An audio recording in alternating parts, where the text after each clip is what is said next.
Well, I have the privilege this afternoon to share some information about your presenter, your workshop presenter.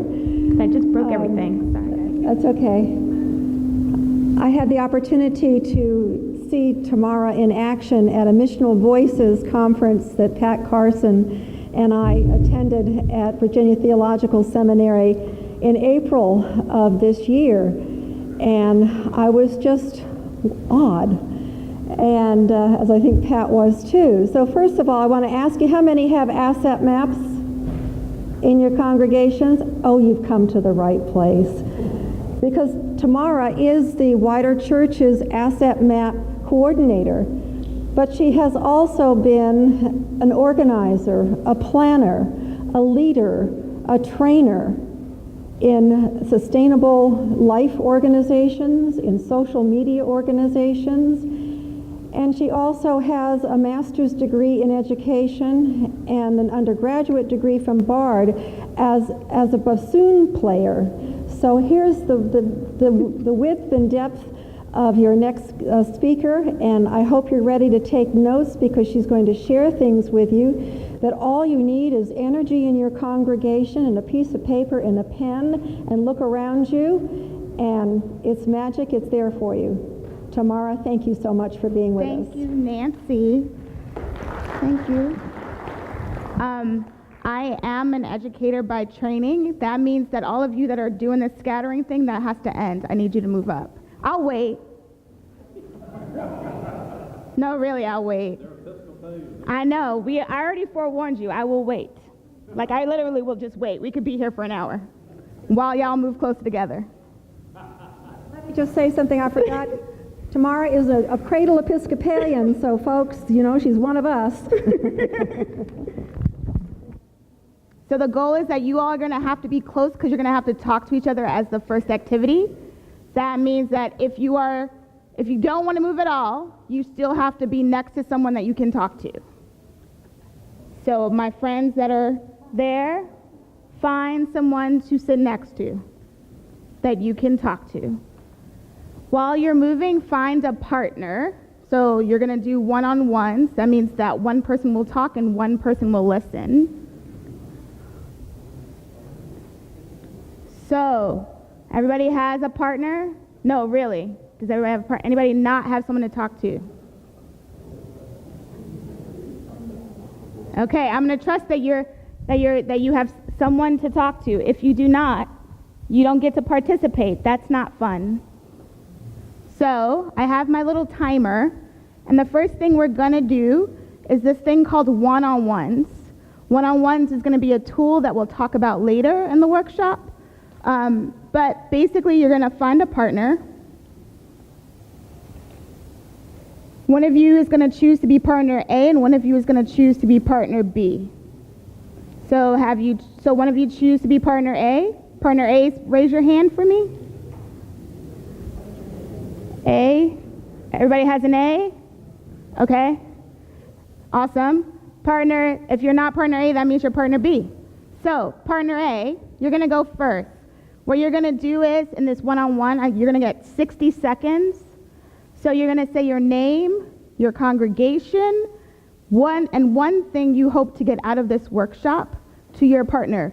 Partner B, you get to give this wonderful gift of listening. It's an amazing gift that we get to do. You don't need to tell them how you feel connected to their story. You don't have to be pastoral in any way, shape, or form. You just have to listen to what they're saying and fully absorb it without responding. And if the other person stops talking, you get to say 3 words. Tell me more.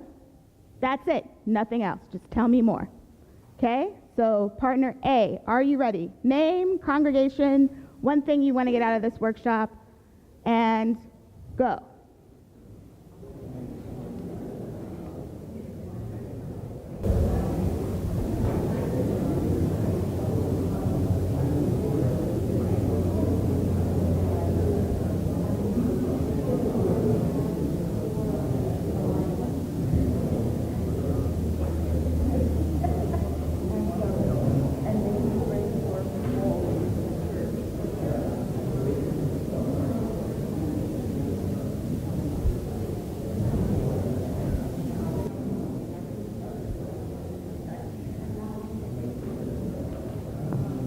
If you see somebody that doesn't have a partner, invite them into your circle. You have 12 seconds.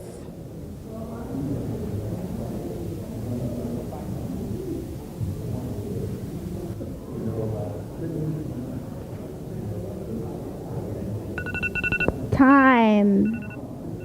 Awesome. Thank you so much, Partner A, for speaking and sharing. Partner B, thank you for listening. Now let's guess what? We get to switch. So again, Partner A is going to deeply listen and say three words. What are the 3 words? Tell me more. Partner B, your name, your congregation, and one thing you hope to get out of the workshop. I see there's somebody that doesn't have a partner, so if someone wants to invite them into partnership, please do so. 60 seconds, go.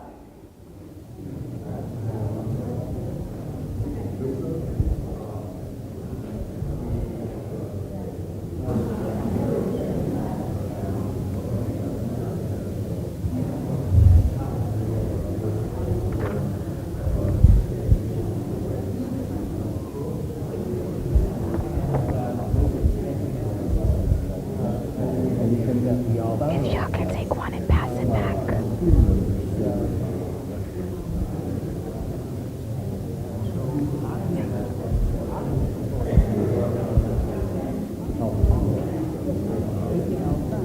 Take one and pass around.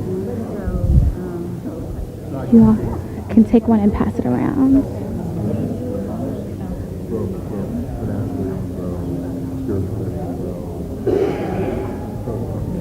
You can take one and pass it around.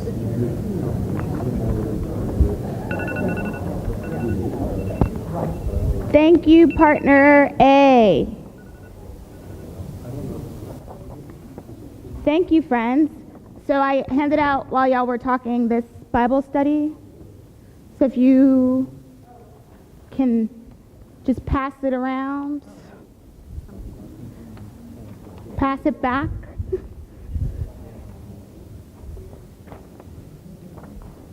Does everybody have a Bible study? I'll keep a couple back here for you all. Awesome. So welcome to the ABCs of ABCD. What are we going to do today? We're going to do some Bible study. What is ABCD? How to ABCD? And then we'll walk away with some commitments. Is everybody in the right place? Awesome. Thank you. So excited to have you here. Bill, will you find a volunteer who will read our Bible story? Awesome. The whole thing? The whole thing. Okay. The wife of a man from the company of the prophets. Wait, cried 1 second. out. I don't think everyone can hear you. Is our sound guy? Green light is on. Can you hear me? No. Here we go. Use mine. Okay, thank you. The wife of a man from the company of the prophets cried out to Elisha, "Your servant, my husband, is dead, and you know that he revered the Lord. But now his creditor is coming to take my 2 boys as his slaves." Elisha replied to her, "How can I help you? Tell me, what do you have in your house?" "Your servant has nothing there at all," she said, "except a small jar of olive oil." Elisha said, "Go around and ask all your neighbors for empty jars. Don't ask for just a few. Then go inside and shut the door behind you and your sons.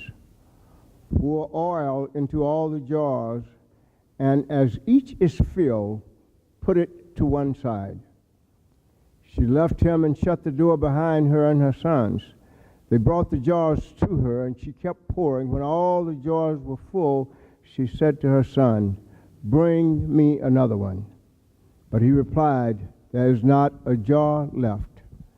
Then the oil stopped flowing.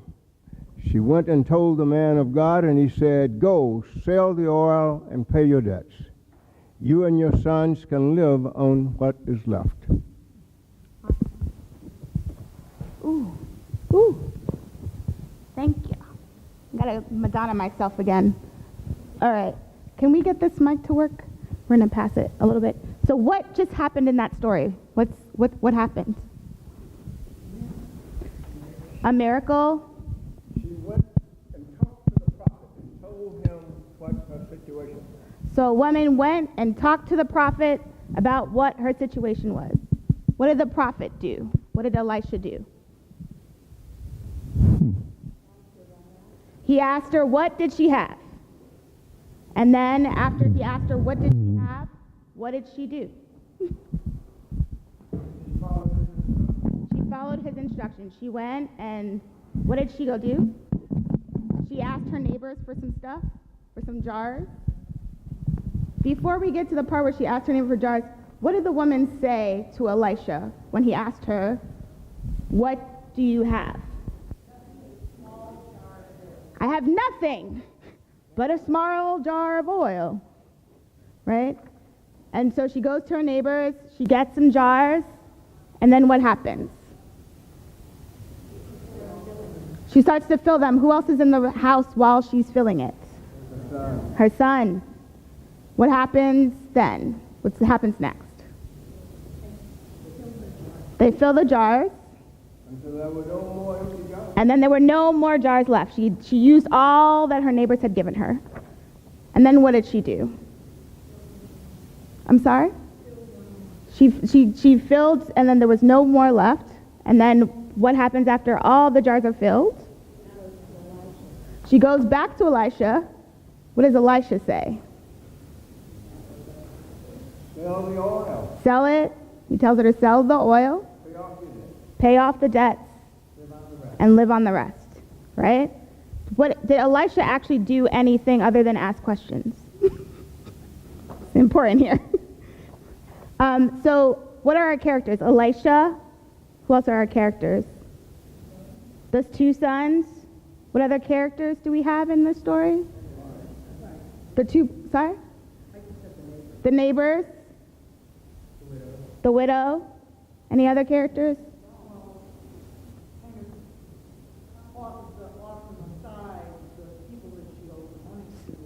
The creditors and slave traders. Great. So I want you to take a minute, and Bill's going to be our runner because I'm going to want you to talk a little longer. Is there a character that you most identify with?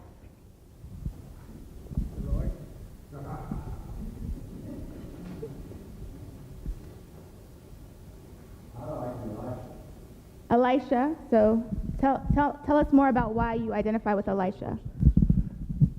Because he was, when he heard the situation, he knew what to do, and he kind of took charge and told her what to do, gave her instructions. Mm-hmm. Any other people feel like other characters that they want to share?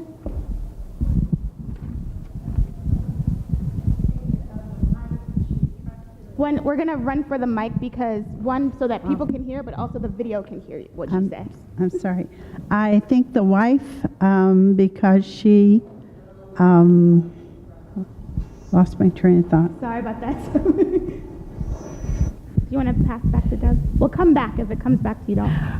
I imagine myself to be the neighbors wondering what this crazy widow is up to. Yeah. Why is she coming to borrow my stuff? And is it going to come back? Go ahead. Yes. Okay, the wife, because she trusted what Elisha said, and she went ahead and did it. Awesome. So, why would I give you this reading to do? Why would this be our Bible study reading? What is the deeper meaning or intention behind this story? Diane? Maybe that the wife had many more resources available than she realized. Yeah. So recognizing that there's more, there might be something there even if you feel like you have nothing and that you're at the end of your abilities to deal with the world, there might still be something that you have. Yeah. Sorry, Bill. That's okay. Exercise-filled day. I think there's also an important message in that it didn't end up being unending flow of oil, but there was enough, and that enough was still going to be enough to live on after the debts were paid. God did not give her an enterprise of an oil-producing global oil distribution network. She had enough to live on. Yeah. How might this incite you to do what? Let me rephrase that question.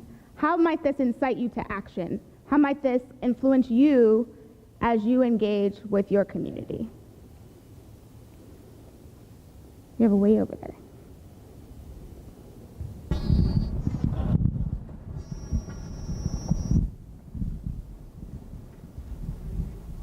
Maybe an attitude change. Look at the world more with an abundance attitude instead of scarcity, so that the glass is half full versus half empty, and look at it that way, in a more positive way. So changing our perspective. And I'm going to end it there because I'm trying to get through about an hour and a half of content in about an hour. So, but what we just did in about, less than 10 minutes, and you'll be able to rest now, Bill, is something called the FAMA method. It's a method. I work for Episcopal Relief and Development, and we work with international partners as they use this method called asset-based community development to come up with programs that help raise up their communities, where they are empowered by themselves to find what is there in their community to address the needs of that community.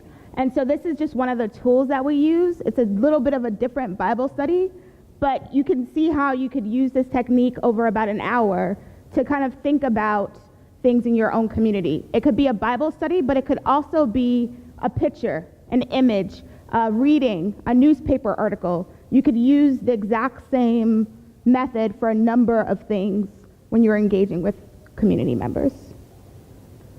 So what's ABCD? ABCD is this definition that I will not read for you, but basically looking at what you have in order to address what you need, rather than saying there's nothing here and we need to come in with lots of resources and save all the people. We're saying the people can save themselves because God is already at work in this community. We don't need to come from outside and bring God someplace because God is already there. God is already working. Jesus has been walking through the neighborhood with people for ages. You are not the first. You will not be the last. But that this community can utilize what is already there to help support itself.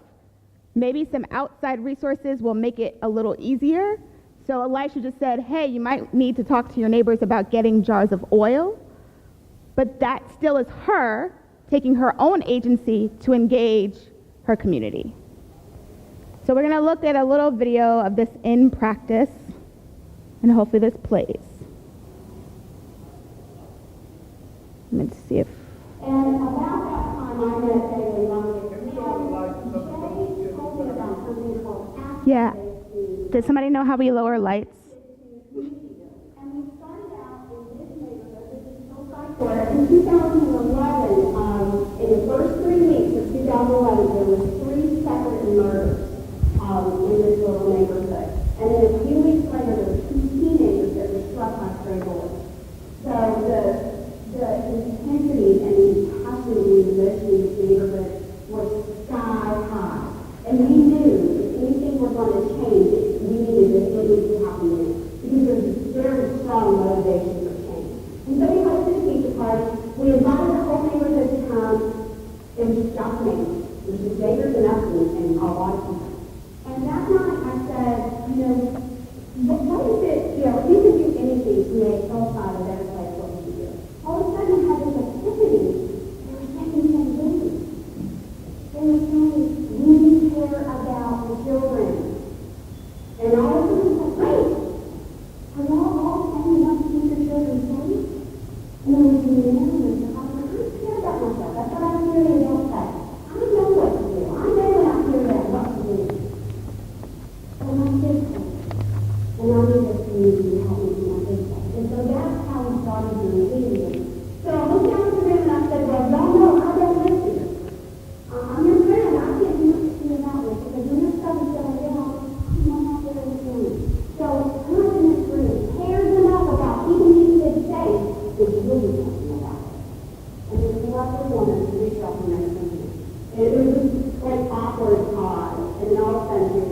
to do it. You know, this is mad enough. And sometimes you kind of get mad enough to bring it out saying it. And so Patrice is a well-respected member of the community, and when Tony went, well, I didn't do it, I'll do it. And so instantly we had about 5 or 6 people that they heard him about keeping his safe, everything was done about it. So the first thing they did is they started talking to the parents. And what using this to keep their safe. And what ultimately formed out of that is what we call the family support team. And so start gathering parents together, and we started brainstorming together. What can we do to keep our kids safe?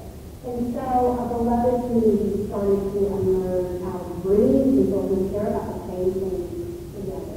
And so the first year was Lindsay Gillespie. Lindsay Gillespie used to live in the New York area.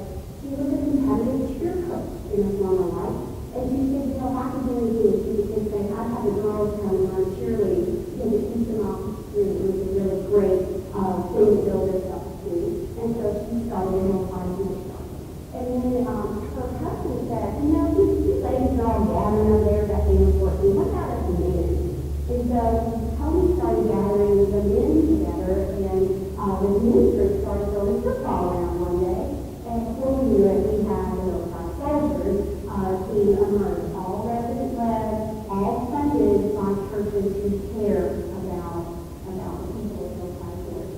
And then our friend Denise said, well, I like to cook. Is there anything I can do? And so we had a church donated commercial kitchen and started put together a cooking team. And that cooking team started serving a meal to the community every month. And every month when people would come to the fellowship day, we would celebrate the next neighborhood stood up to say, I'm changing this in my neighborhood. And we would elevate the good that was happening in Hillside Court. And then Ms. Murphy said, what about our senior adults? What do we do? And she formed the funnest team in Hillside Court, the senior team. And they are hysterical. They are the funniest displays. And then as things started happening, the superstars decided that one of their service things was going to be to do a pancake breakfast once a month for the senior adults. And so they would deliver the pancakes, and they would do a little cheer for the seniors. And we started to see this connection and bonding form around people who were gathering together to serve their neighborhood. As people were choosing to do the next right thing. If you get those people together, you don't have to worry about all the other guys, because eventually the light will push out the darkness. And that was a phenomenal. That this was about a 3-4 year journey. We ended up with 9 resident-led initiatives to promote food pantry, job survey, clothing closets, all kinds of things root out of this empowerment. And before I knew it, she said to me, you know, we got this meeting. Yeah, we did do more. And that is how we succeeded. So I stole that video off of the ABCD Institute website just to give full credit where credit is due.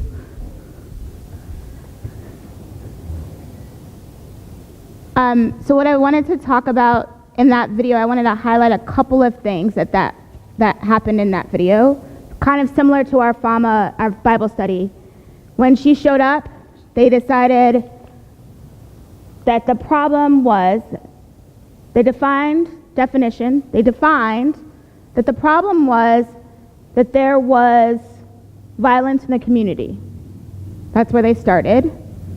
They had a pizza party and talked about it in a group, and they discovered that what they dreamed as a community, what they would love to do as a community, was to have, and this gets to our positive core, they wanted to have safe children. So this, what I'm showing you, is an appreciative inquiry circle, but we're going to use this to get there. So they had shootings in the community.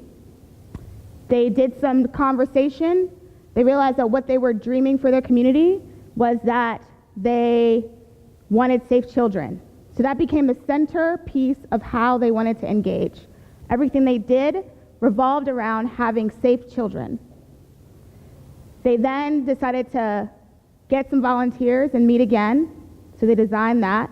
They met, and then they rediscovered what they had, which was a cheer coach, someone who loved cooking, a guy who liked to throw a football around, et cetera, et cetera. And then they started this circle again. Then they dreamed what that would look like. Then they defined how they would do it. Then they did it. And then they discovered, dream, define, design, implement. Do you see that circle? Does that make sense? So a couple of things I also want to highlight in that process is there's some key players, kind of like the neighbors. There's the woman that was giving the presentation. So she's probably the money.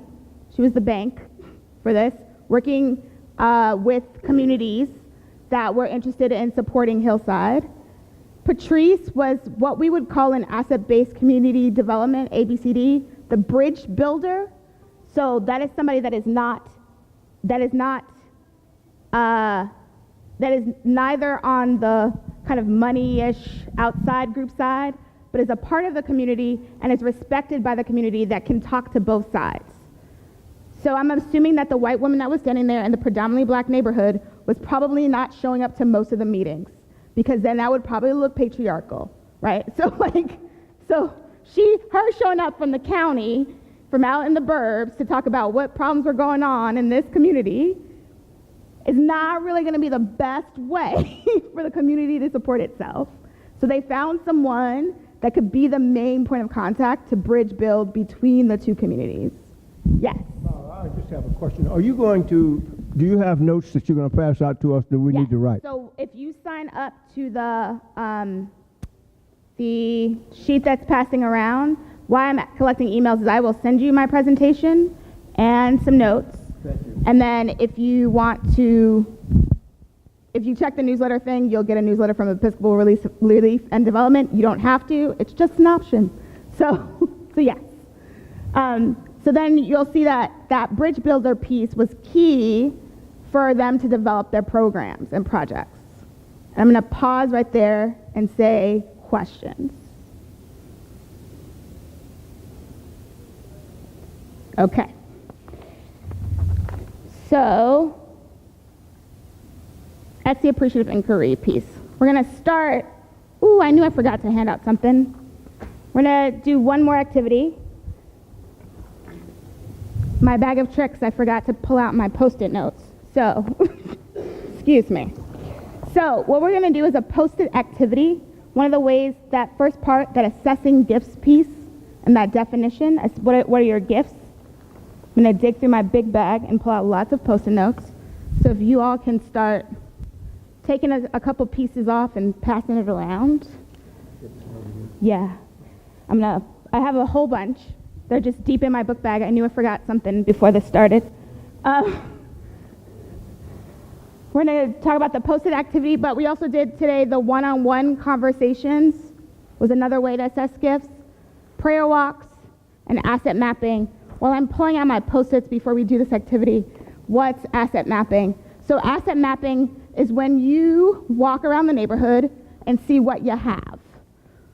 And we'll talk a little bit about it later, but basically you literally draw a map of what you have.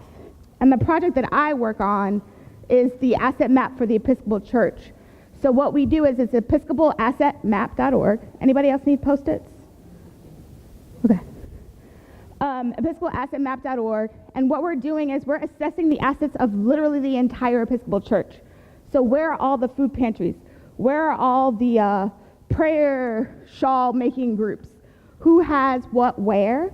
So if you go to sd.episcopalassetmap.org, you all can fill out your own church's profile and let us know what is happening in your congregation so that as a church, the Episcopal Church, the whole body, we can know what's happening. So that's the quick asset map thing, because I know that there are other things to cover. So for the Post-it activity, let us go. I want you all to group up kind of in clusters of where you are, and one of you is going to talk about your church.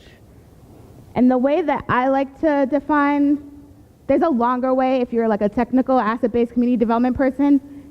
This will not be technical at all. It's just people, property, programs, purse, and posture. People is pretty simple. Who's in the congregation? Who are the people? What do they have? What do those individual people have? Property, what do you own? What are you on? Whose property can you use? Sometimes you don't own property, but you can use property around you.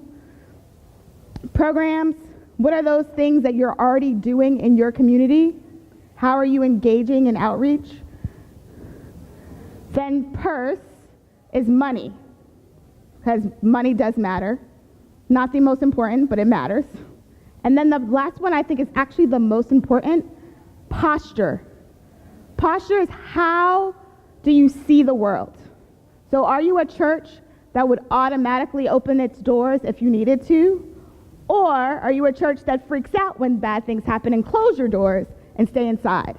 No judgments about that. Well, okay, that's a lie. I'm judging about that. But that knowing what that posture is, knowing what your instinct is really going to be important as you engage in this work. Because posture as an asset is literally probably the most important thing. If your posture is not on point, if you're not engaging the culture of your congregation already, it's gonna be a hot mess. So posture is an important thing. So what we're gonna do in your little clusters is that you're gonna form a group of 3-4 people around you. One of you is going to talk about your church or your congregation, and the other people are gonna listen for the gifts. So if the person is falling into despair, like we don't have any, if they are the widow at the beginning of her statement, we don't have anything, but you're going to say, do you have a jar of oil? So your job as you listen is to listen for the gift. So if they say, we don't have any children, you have lots of adults. That's what you're going to write down. So as you're listening to the person talk about their congregation, you're listening for those assets, people, property, purse, programs, posture. So, breaking up, you're going to have about 3-4 minutes to do this. Any questions about the activity? You're going to write the gift on the Post-it, 1 gift per Post-it. The goal is to make as big a mountain as possible. So, gather around. I'm going to put my timer back on. Everybody have a group. I see some questioning faces. So you're listening to one person. They're going to talk about their congregation, and you're writing down every gift that you hear them say as they talk about their congregation. You need more Post-its. Bill has a ton of Post-its. You did.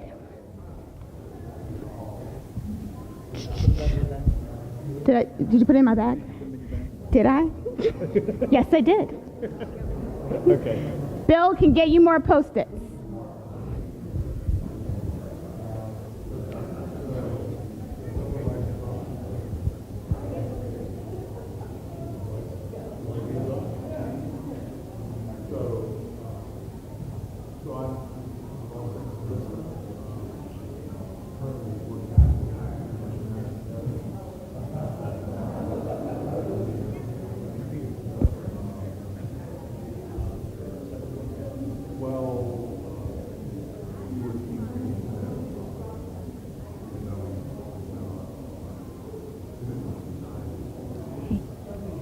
So you have about 2 more minutes to continue pulling some assets out of your person that's talking.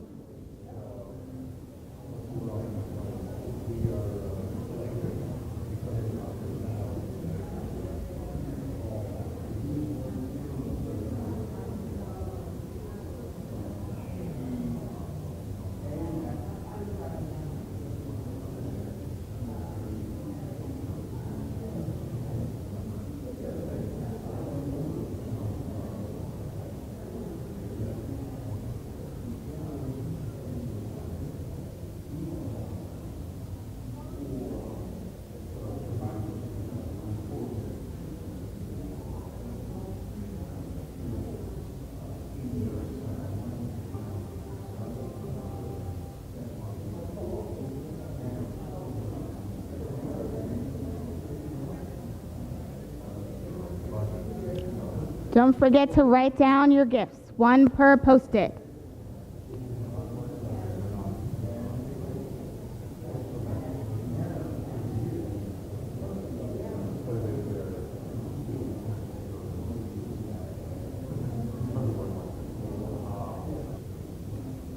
All right, I'm going to bring you guys together because I'm looking at my time. So thanks for sharing, friends. I'm sorry to stop you. So I often do a lot of presentations around the church, and everywhere I go, people tell me that the church is dying, and it's so sad because there's nothing happening, and I can't get y'all to stop talking about your church. So when Episcopalians tell me that, I think that you are all liars, because there's often a lot happening if we take a moment to think about that. Some churches have used this activity as a part of their Sunday practice. So you just give everybody a Post-it note, and on the way out, they write down one gift or one blessing they get from being a part of that congregation and post it on the wall at an 8 a.m. service and a 10 a.m. service, so that by the next week you have a wall filled with what the church thinks its gifts are. You don't even have to have like a meeting or a coffee hour or an agenda or anything. Just give people a Post-it and just ask them to write one blessing or gift they get from being in that congregation. And they just post it on the wall on their way out. So that's an activity I offer up to you all. I want to hear some of the gifts that you all heard. Yeah.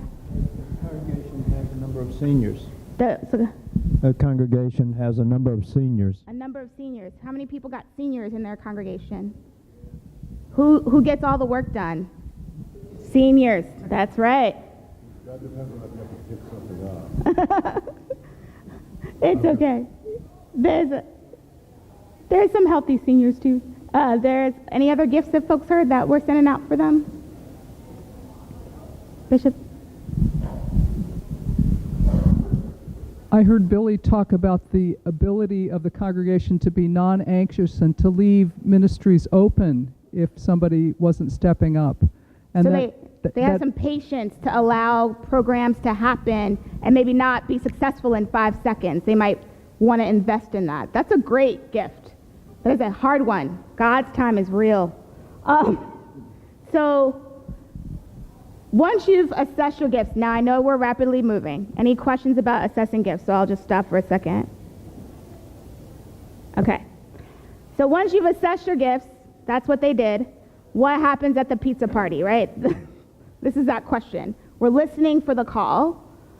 So you've assessed your gifts. You have gotten your congregation to buy into the fact that they should care and that they have something. So now that you've done that work, you've done some posted activities, you maybe had some coffee hours, you had some time where people were meeting in each other's homes. You've really delved into the collection of data about yourselves. You're clear and centered about what you're good at and what you're not so good at. Assessing your assets is not just about being positive all the time, but about being clear about what you are good at and what you're not so good at. So once you've gotten real centered in that, now you can go outside. You're going to go and you're going to walk around the community. That's prayer walks. So a prayer walk is basically, you can do this with or without talking to your neighbors, depending on your comfort level at the time. So it is literally walking the community or driving for those of you who are in farther, more rural communities. And you just notice what you see. And that is looking for the grace and looking for the need. A great story I've heard of Senator Cory Booker. He tells this story of when he first became a community organizer. And he went to the matriarch of the community and he said, I want to help. And so she took him outside and she said, what do you see? And he said, I see a crack den, I see some drug dealers, I see some kids without parents, I see an empty lot. And she said, well, thank you for your time. I don't need to talk to you anymore.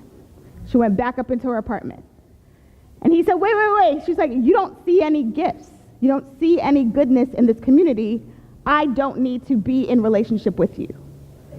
So that empty lot, I see a potential for a housing development that could support, or a community center. I see a plant that's growing on this person's lawn that has barely any sun. They're able to still cultivate a plant. I see some kids gathered and playing with each other. I see men who have come up with an entrepreneurial opportunity, maybe not positive for the community, but they are engaged in an entrepreneurial opportunity, right? So how are you, when you're doing these walks, it's not just to say, I see all these terrible things, but I see these opportunities for us to engage with the community. Does that make sense? So the first time you may not want to talk to anybody because maybe this is the first time you've ever left your church. But maybe as you keep doing it and people see you walking and noticing and praying for what is in your parish, you might say good morning to some people the next time. And then the next time you might say, let's have a one-on-one conversation if you have coffee time. I'd love to talk to you. And then, hey, let's sit and talk about this news article that I read about our neighborhood and use this FAMA method. So you can start from what is easy and go to what is hard. If you go out into your community and you say, I'm having a community meeting with everybody, people are going to say, who the hell are you and where'd you come from? So if you're not already engaged in your community, I would advise you to start at the prayer walk level and work your way up. Any questions about that? Great. So you're prayer walking, so that's walk around the neighborhood or drive. I prefer walking if you can. Pray for what you see, giving thanksgiving, and asking for grace. And notice how you're seeing. Some of you gave this as like the half full, half empty. I'm going to offer you that the whole cup is full. Some of it is with water and some of it is with air. So if you can walk into the community as a whole cup is full, some of it is water and some of it is air, that might be the best view that we can give rather than half full or half empty. Because there's no judgment about the water or the air. There just is water and air. And we're looking for ways to build bridges. I stole these from a TARE fund. They do appreciative inquiry work, and they have some great cartoons. I think this is often how church people engage in the community. As an Episcopalian who hates to engage in the community, who finds it hard, but like you just like wrap yourself up in baby Jesus and get going. So sometimes we do this like, hey, I'm in my pew, what's up? Or we do the, you're interesting, tell me all about yourself, right? Or this one, I like this lady, she's easy to talk to. You look a little disheveled and hard to talk to. I'm going to talk to the easy person and ignore the person that's hard to talk to. I'm going to just attack you with so much energy and joy that you just have to love me. And that person has just like lost someone in their life, right? And you're coming with all this energy. This is how we want to be engaging people, right? It's called the TARE Fund, TEARFUND. They have a whole curriculum. It's a British-based organization. So I stole it off of my colleague's desk. But they have a whole bunch of resources around appreciative inquiry. And the reason why I'll say build bridges, you notice I didn't say gain bonds.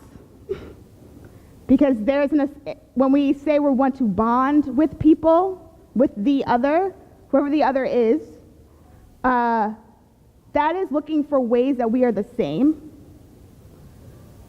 And our goal is not to look for ways that we are the same. Our goal is to see if we have the same positive core. Do we want all our children to be safe? Right? So we're building the bridge because we're seeing if we are in the same core world. And if we can then build a partnership around that core. So it's not to say that we are the same. Hey, you like fish, I like fish too. That's not necessarily the goal. That might happen. The bonds will occur. But if you start from a place of, I want to be in partnership with you, not because we are the same, but because we believe in the beautification and wonder and majesty of this community and what it can do. Does that make sense? So now that you've built your bridges, we're just rapidly going through this 4-year process that she talked about in that first video. You've built your bridges. You're going to engage in some collective action. And hopefully that collective action isn't like this. So you're not a church that's going to say, manipulate your community partners into relationship, but that you actually have really built some deep, deep, deep relationships. So you're at the pizza party, so you've walked the neighborhood, you've built your relationships, you know some people, you found your bridge builders, you all are sitting down for some pizza, right? You're in a community like mine. I don't know, I'm just making this up. Recognize I'm in New York City and this is San Diego, very different places. But you're in a community like mine, predominantly Caribbean, working class to lower middle class community, from working poor to about middle class, has been an immigrant community for about the past forever, basically in New York history. First it was the Jewish, then the Irish, now the Caribbean folks. Rents have pushed some of the folks out of the community. There's a lot of construction. There is a lot of new people flooding into the community. Folks that have been there for ages are feeling like they're being pushed out, right? So there's a lot of pain and there's a lot of hurt. But the goal of that meeting isn't just to say, rent prices suck, everything is terrible, the construction's making mice come into my apartment, which really sucks and I hate it a lot. My super is really slacking on his duties so that we'll all move out because I know they just want to raise the rents for everybody in the building. Like, you could go down that path. But then you could say, but you're still here, so why? So that's the reframing process, that you allow people to say the thing that hurts. You allow space for people to talk about the pain. You allow space for people to say what their problems are, what they need, what they're craving for in their community. And then you ask them some questions to reframe it from a negative space to a positive core. So you go back, so that's how you got to we want our children to be safe. So to me, what I think would happen in a positive core kind of conversation in my neighborhood would be, we want a diverse group of people of all economic levels to live in a clean community. We want a diverse economic group of folks living in the community together. That would be a positive core. So then all the work that we would do is around how do we have a diverse group, economic group of people living in the neighborhood. Does that make sense? Okay. Any questions about reframing?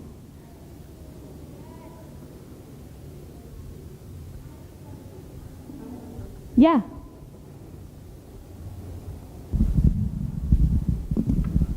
In our little community in Indio, California, there's another woman here who was with me, and we went to a dinner last night, and they are trying to reframe, but there is nobody who puts their hand up and says, I'll take the notes and I'll write out all of our assets. Everybody knows we have assets, and there were probably 20 churches represented in this group of people, but nobody came forward and said, I will do so-and-so, whether we're all too busy in our own churches or, you know, Nellie and I had to get up at 4 to get here. Yeah. So I guess my question would be, who called the meeting? The police called the meeting. Okay, so it was police invited people to show up. And then a church volunteered to host. So there was a partnership created. The next question would be, maybe you're not ready for that part, for this part, right? So that because there's a little bit of fire, but it's not a flame yet. And that's also okay. Like what that woman said was, it took 4 years. They didn't have the dinner, and then before they had that pizza dinner, I'm sure that she walked around the community and got Patrice to be on board. The truth of the matter is that before you showed up at the pizza dinner, you should know who's going to raise their hand. So you should know who's angry enough and mad enough and cares enough to raise their hand. I would not have the pizza dinner unless you had already had these one-on-one conversations, have built these deep relationships, have the police have, maybe it's just, okay, we'll have just all 20 churches will host. And by the time you get through the rotation of 20 churches, you might get to a place where someone's willing to raise their hand. So it's not just I don't want to focus so much on the end goal. I'm just rapidly going through the end goal, but it would be, that was the first meeting. And she was lucky that Patrice raised her hand, but I'm assuming that her and Patrice had been in conversation before they showed up at that pizza dinner, or else she probably wouldn't have raised her hand. So, yeah. So it's okay if it takes 20 church rotations before somebody raises their hand. Because eventually somebody's going to get sick of just going to pizza dinner, is the honest answer. And then if it doesn't, nobody raises their hand, then y'all aren't ready.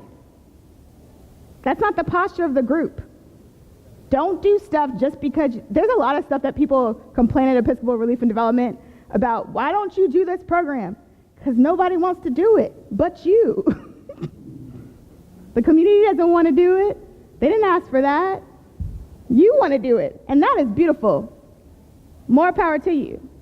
But if the community is not asking for it, then it is not necessary at this time for that community. And that's sometimes a hard place to be. But there might be something else. The fact that people showed up to me is the blessing. That's the reframing. 20 congregations got together. It's hard to make 45 congregations come together once a year for convention, much less 20 congregations coming together for a police called dinner. Any other questions? Cool.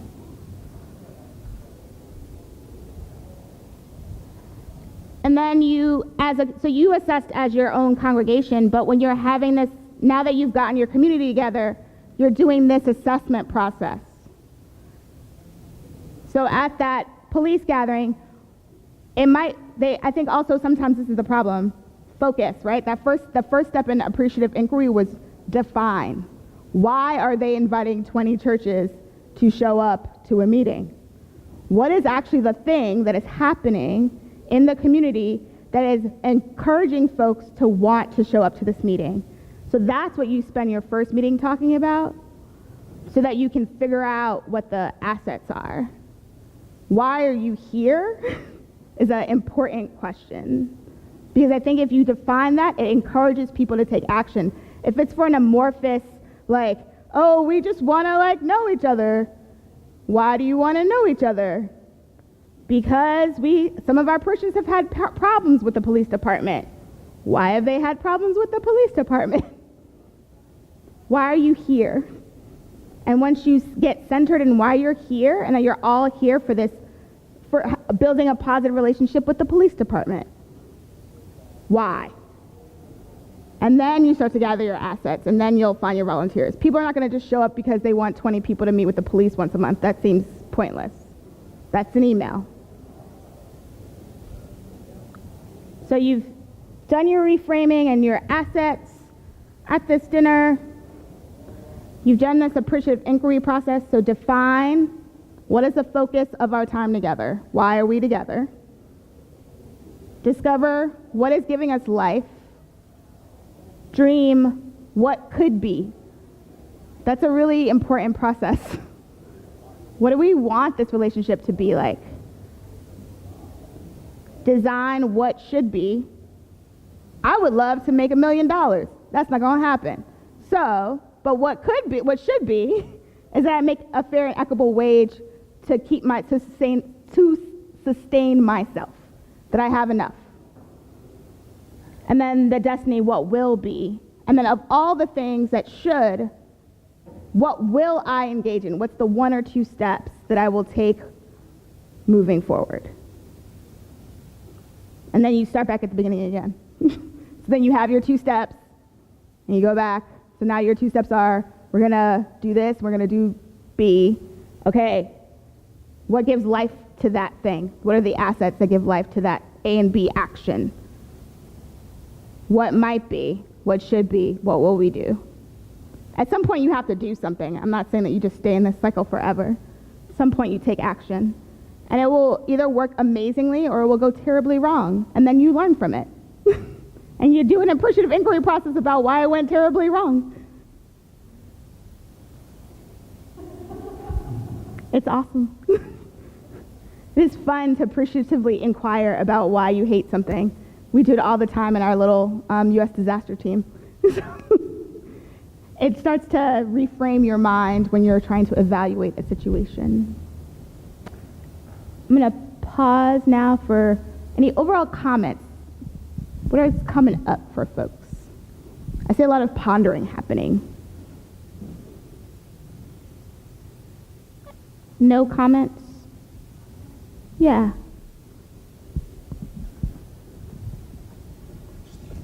Yeah. I realize that there are time constraints. It should be on. Is green light shown? Go ahead again. He just turned you on, I think.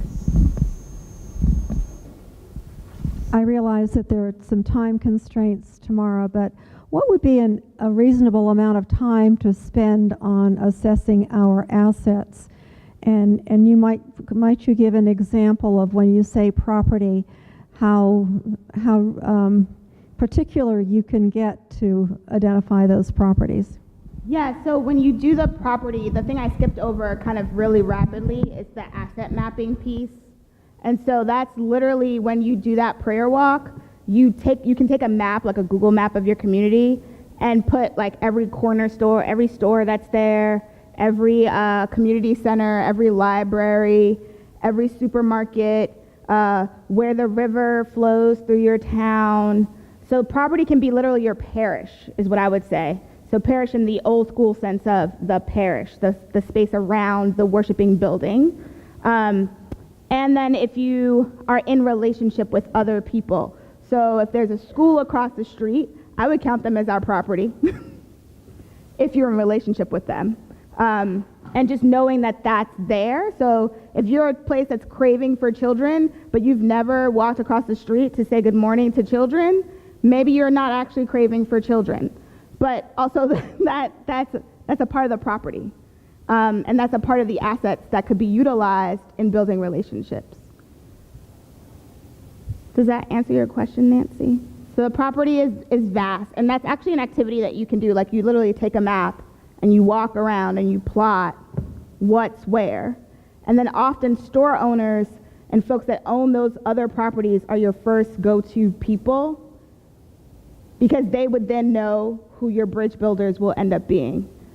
So the head of school probably was not going to be the bridge builder, but the head of the PTA might be.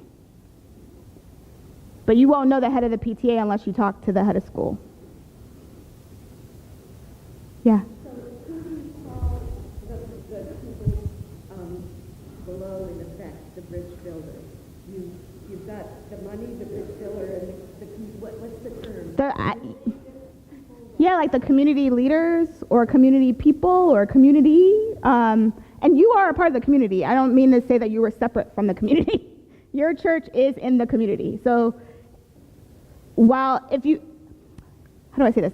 If you've never been in relationship before with your community, you are the other. If y'all have been doing stuff all the time together and everybody knows each other, I would not consider you to be outside of the community. The bridge builder might be someone that worships in your pews.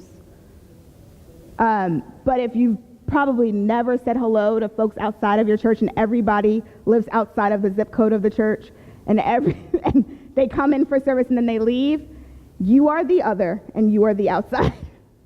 So just knowing where you are in that relationship is probably one of the first asset parts and he's handing out evaluations. Yeah. Yeah. I'm thinking of this. The examples that you've been giving are more community oriented. I'm kind of thinking we could apply the same technique for internal schools. Yeah. So the question for Dale. So Dale said we talked a little bit about the church with the outside community, but what about the church inside itself? Is that how do you apply those same principles inside? So I would look at it as the rector, parish admin, any curates or whatever you have as kind of like the church part. So using the same metaphor, and then using your altar guild president, your youth person, your Sunday school teachers, kind of your organizations that already exist as kind of your community members. So Bill asked a question about how do you map the assets of your congregation, which is a great way to do. Is that I know a church, they have a survey, They collect their name, where they live, and then they ask them what skills they have. And then they utilize those skills for minor emergencies. So they'll do it like if Miss Betty's faucet breaks, they know that Bob is a plumber, and Bob will go to Miss Betty's house. He may not do the work, but he'll be there with Miss Betty as the contractor tells her how much it costs so that she doesn't get ripped off. And so they'll utilize those small moments of engagement, those small problematic moments, as a way to start to build relationships between Bob, who's the low-income plumber guy, that probably Miss Betty, who's the very rich, I'm just making up characters now, this is not true, the very wealthy lady may not ever talk to, but now they're in relationship. And so you can start to do those smaller approaches over time to start to build a little bit of stuff inside the community. One of the great things I noticed when I was at the cathedral in Vermont, I worked at UVM for 4.5 years, is they had these foyer groups. So it was like random names of people, and everybody, it was no more than 5 families to a group, and you just host dinner at each other's houses. And that's literally all they had no purpose but to host stuff at houses. And the lady that had the crystal used to throw the best parties. So, and then the foyer group would sometimes sponsor the coffee hour, and it'd be this elaborate coffee hour. But they had no real purpose but for people to know each other. That's it.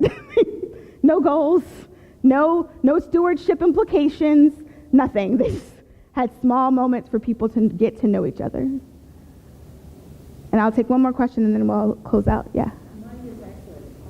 Yeah. Can you grab?